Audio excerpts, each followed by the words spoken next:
Hello മക്കളെ, അപ്പോൾ ഇനി നമ്മൾക്ക് ആകെ ഒരു എക്സാം ഒക്കെ ആയിട്ടേ ബാക്കി ഉണ്ടാവുള്ളൂ അല്ലേ? നിങ്ങളുടെ ഓൾമോസ്റ്റ് ക്രിസ്മസ് എക്സാമും കാര്യങ്ങളെല്ലാം കഴിഞ്ഞിട്ടുണ്ടാകും. ഇവിടെ എൻ്റെ കുട്ടികൾക്ക് പലരും പറഞ്ഞൊരു കാര്യം എന്താണെന്ന് വെച്ചാൽ മിസ് നല്ലപോലെ പഠിച്ചു, പക്ഷെ എഴുതാൻ പറ്റിയില്ല. ഇനി നിങ്ങൾ ചെയ്യേണ്ട ഒരൊറ്റ കാര്യം, നിങ്ങളുടെ ഈ എക്സാം ക്വസ്റ്റ്യൻ പേപ്പർ നിങ്ങളൊന്ന് അനലൈസ് ചെയ്യുക. അതായത് നമ്മുടെ ചാനലിൽ തന്നെ നിങ്ങളുടെ ഓരോ എക്സാമിൻ്റെയും ആൻസർ കീ ഒക്കെ പോയിട്ടുണ്ട്. അപ്പോൾ എൻ്റെ കുട്ടികളൊന്ന് അനലൈസ് ചെയ്യുക, എന്തുകൊണ്ടാണ് നിങ്ങൾക്ക് എഴുതാൻ പറ്റാത്തത്. ഓക്കെ, നമ്മൾ എഴുതാൻ പറ്റിയില്ല, വിഷമിക്കേണ്ട, സാരമില്ല എന്നൊക്കെ നമുക്ക് പറയാം. പക്ഷേ ഇത് നിങ്ങൾ ചെയ്തിട്ടില്ലെങ്കിൽ ഇപ്പോൾ നിങ്ങളുടെ എക്സാമിന് എന്തുകൊണ്ട് നിങ്ങൾക്ക് എഴുതാൻ പറ്റിയില്ല, അതേ സെയിം മിസ്റ്റേക്ക് ആയിരിക്കും നിങ്ങൾ ഇനിയും ആവർത്തിക്കാൻ വേണ്ടി പോകുന്നത്. അപ്പോൾ അത് ഒഴിവാക്കാൻ നമ്മൾ ചെയ്യേണ്ടത്, നിങ്ങളുടെ ക്വസ്റ്റ്യൻ പേപ്പർ എടുക്കുക, അതിൻ്റെ ആൻസർ കീ നോക്കുക, എന്തുകൊണ്ട് നിങ്ങൾക്ക് തെറ്റുപറ്റി.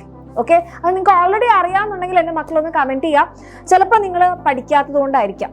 അപ്പോൾ അതിൻ്റെ ആൻസർ സിമ്പിളാണ്, നമ്മൾ പഠിക്കണം. പഠിച്ചിട്ട് നമ്മൾ എന്തുകൊണ്ട് മറന്നുപോയി, അത് നമ്മൾ അനലൈസ് ചെയ്യണം. ചിലപ്പോൾ റിവിഷൻ ചെയ്യാത്തത് കൊണ്ടാണോ, ഞാൻ പഠിച്ച രീതിയിലുള്ള മിസ്റ്റേക്ക് കൊണ്ടാണോ, ഇനി കോൺസെപ്റ്റ് അറിയാത്തതുകൊണ്ടാണോ എഴുതാൻ പറ്റിയത്, അപ്പോൾ നമ്മൾ കോൺസെപ്റ്റ് മനസ്സിലാക്കണം. ഇനി കോൺസെപ്റ്റ് തെറ്റായിട്ടാണോ പഠിച്ചത്, അപ്പോൾ ആൻസർ കീ വന്നപ്പോൾ ആ ആൻസർ ഇതല്ല, ഞാൻ എഴുതി പക്ഷെ ആൻസർ കീ കണ്ടപ്പോഴാണ് മനസ്സിലായത് ഇതല്ല ആൻസർ.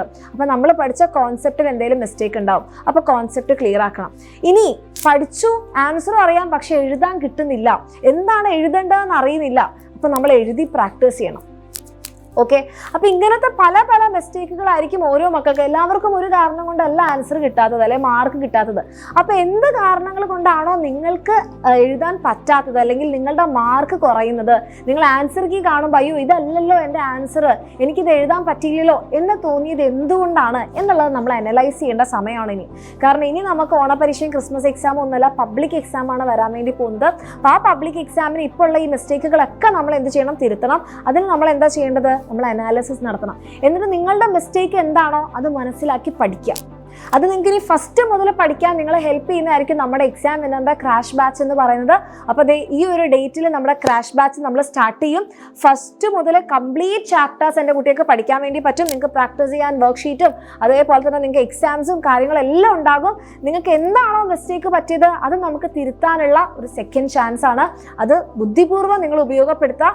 അത് കഴിഞ്ഞിട്ട് നിങ്ങൾക്ക് എന്ത് ചെയ്യാം, റിവിഷനും കൂടെ ചെയ്യാനുള്ള സമയം ഉണ്ടാകും. അപ്പോൾ ഈ രീതിയിൽ നിങ്ങൾ പഠിക്കുകയാണെന്നുണ്ടെങ്കിൽ ഇപ്പോൾ വരുത്തിയ മിസ്റ്റേക്സ് നമുക്ക് ഒഴിവാക്കാനും ഒന്നുകൂടെ അല്ലെ ഫസ്റ്റ് മുതലുള്ള ചാപ്റ്റേഴ്സ് ഒന്നുകൂടെ പഠിക്കാൻ കിട്ടുക എന്നുള്ള ആ ചാൻസ് വളരെ റെയർ ആയിട്ടേ കിട്ടുള്ളൂ. ഇത് കഴിഞ്ഞ് ഇനിയിട്ടും ഉണ്ടാവുകയില്ല.